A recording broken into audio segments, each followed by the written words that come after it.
So guys, in life, when things go wrong, it's usually not too soon after that blame starts to circulate and that fingers start to get pointed.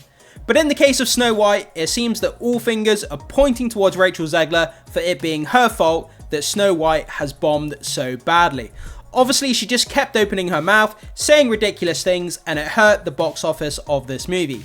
But now, the producer's son has come out and written a hit piece on Rachel Zegler, blaming her for the disaster of this movie, and he had nothing but really bad, awful things to say about her. We're going to read exactly what he had to say in this hit piece. It's nothing short of incredible what's been written here. So, let's get into this, let's break it down, and let's find out exactly what's going on here. So, this comes to us from comicbookmovie.com.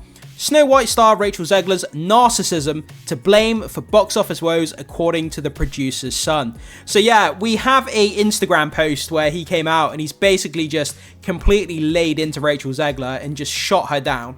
So let's check out what he had to say in just a sec. So, Disney Snow White hit theaters last Friday and the movie has not been performing well at the box office. I did make a video doing a breakdown of the box office, guys. I'll link it in the description if you want to check that out. Making just $43 million over the course of its opening weekend in the US.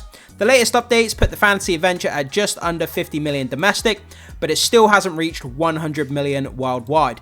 And some people are saying that this movie's anywhere from $250 to $300 million. It's going to have to make, $500 million plus at the worldwide box office to even break even, around 500, 550, and there's probably no chance that it's going to get there, and this movie is going to lose hundreds of millions most likely.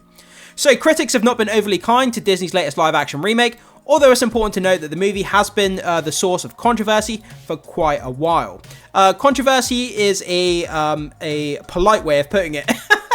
So with stars Rachel Zegler and Gal Gadot both coming in for backlash for their very different stances on the Israel-Palestine conflict, obviously that was to do with Gal Gadot, although that only lasted about a week or so, it didn't really take off in the same way that the backlash against Rachel Zegler did, which is kind of strange. I guess it's because Rachel Zegler continued to say dumb things, whereas Gal Gadot just said like the one or two things about the Palestine conflict, and then after a week people forgot about it, but because Rachel Zegler continued, I guess the backlash just continued to grow.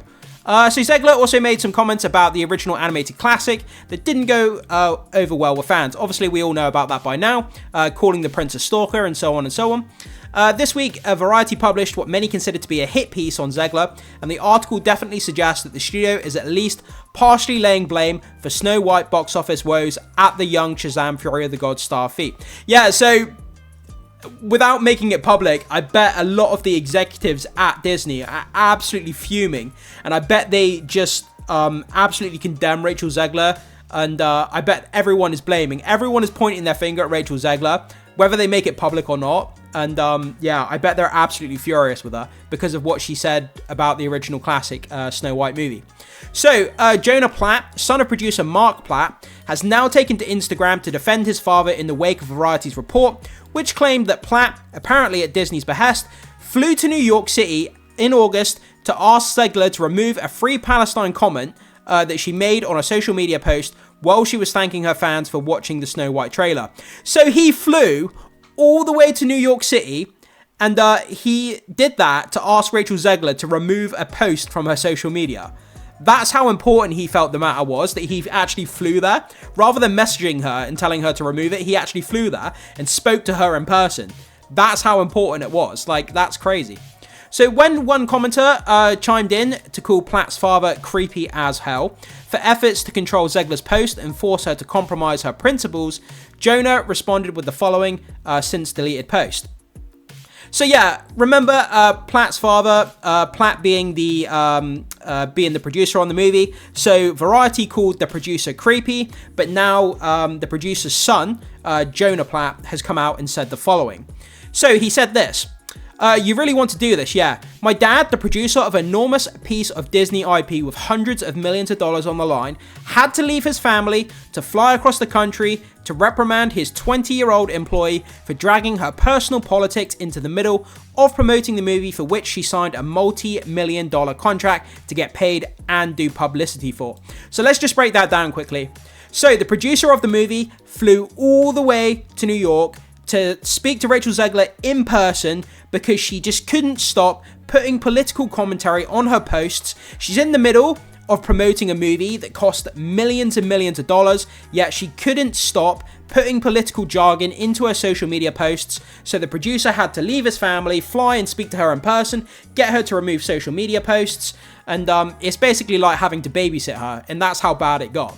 So let's move on to the next part of what the producer's son had to say. He continued, "This is called adult responsibility and accountability, something that Rachel Zegler's obviously not familiar with.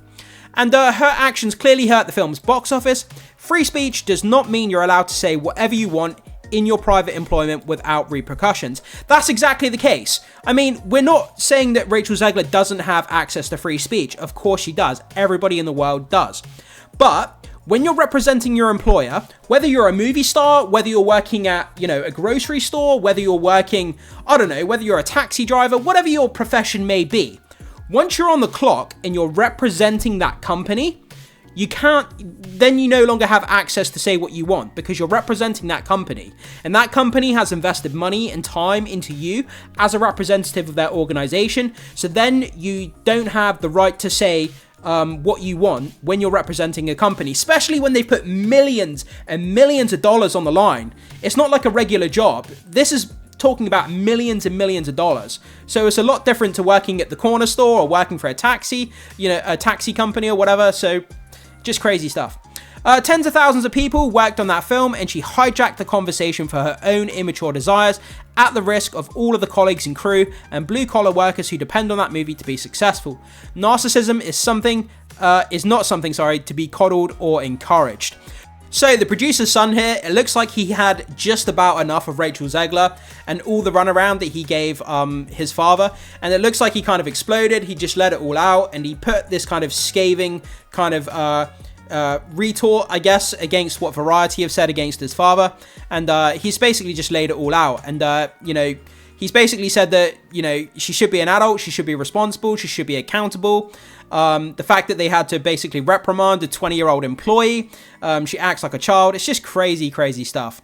So as you might imagine, Platt's comments have gained a lot of attention, with some agreeing with his stance and others calling him way out of line. Whatever your opinion may be, it seems unfair to put so much of the blame of the movie's underperformance on just one actor when so many other factors are involved. Disney had no immediate comment, nor did a representative for Jonah or Mark Platt. Melissa Barrera, who was the subject of a very similar article by Variety's Tatiana Sigel, after being fired from Scream 7 for showing her support for Palestine, shared the following on social media. And then we've just got the Melissa Barrera thing. Obviously, she was fired off of the Scream production for comments on the Palestine-Gaza war as well. So that was kind of a bit of a nightmare for the actress as well. But she's obviously gone on to find more work, so that's great. But that's kind of a story for a different video. So, that's kind of where we are. I don't think there's much else. It's kind of just talking about Snow White here. Obviously, Snow White is now in theaters, but we'll have to wait and see the second weekend numbers, what the drop-off is for the second weekend of Snow White. Like I already said in my other video, if it's 65% or higher, that would be an absolute catastrophic disaster for this movie. If it's around about 60 to 65% drop-off, I would say, then it's going to be really, really bad because it's making no money as it is. But guys, what do you think about this? I mean, the producer's son here basically laying into Rachel Zegler and saying the story about his dad. The producer of the movie had to fly across to basically get her to take down political comments off of her social media, and a lot of blame being laid at Rachel Zegler's fault for things that she said, things that she's done, the way that she's acted, and basically they're saying that she's hurt the box office of this movie. Do you agree or do you disagree? And I would love to hear what your thoughts, comments, and opinions are, guys, because it seems the more that this movie bombs, the worse that it gets, the more blames to go around, the more fingers are going to get pointed. Does Rachel Zegler deserve to have all the blame put on her? It could be possible. It may not be. I'm not really sure how I feel about it. I need a bit of time to kind of digest the story. But I'm sure this isn't the last video we're going to be making on Snow White. We'll wait until the second weekend figures come out, and then we'll do an update of the box office and see how the second weekend is tracking. But guys, thanks so much for joining me. Like I said, jump into the comment section. Let me know what you think about this story. I would love to hear your feedback. As always, make sure you hit the like button before you leave. Consider becoming a subscriber of the channel if you haven't done so far. I would love to have you guys on board. And as always, I will see you in the next video.